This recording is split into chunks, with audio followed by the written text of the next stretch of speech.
Deputy commissioner Jacob آباد doctor Hafeez Ahmad سیال اور S S P Jacob آباد شمائل ریاض ملک صاحب اور wing commander Shahbaz rangers Larkana division Khalid Mahmood کی زیر صدارت محرم الحرام کے پیش نظر جیکب آباد پولیس ضلع انتظامیہ اور مختلف طبقہ الفکر کے علماء اور رہنماؤں کا اہم اجلاس میں ایس ایس پی جیکب آباد نے شرکاء سے مسائل دریافت کیے، جس پر شرکاء نے اپنے خیالات کا اظہار کرتے ہوئے پہلے کی طرح باہمی تعاون، بھائی چارے اور رواداری کی راہ پر چلنے کا عزم کیا اور اپنے مسائل سے ایس ایس پی جیکب آباد کو آگاہ کیا۔ ایس ایس پی جیکب آباد نے اجلاس کے دوران تمام مذہبی رہنماؤں سے محکمہ داخلہ کی جانب سے جاری کردہ ضابطہ اخلاق پر بھرپور نمونے سے عمل کرنے کی ہدایت جاری کرتے ہوئے کہا کہ اصل میں اسلام کی روح ہی برداشت ہے اور تاریخ کی سب سے بڑی قربانی 10 محرم کے دن کربلا میں دی گئی۔ امن و امان کو برقرار رکھنے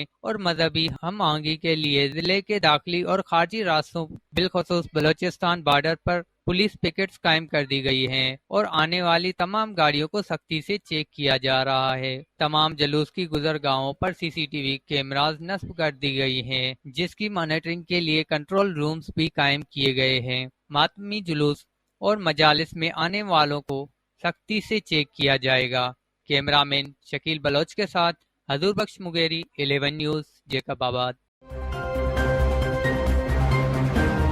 11 نیوز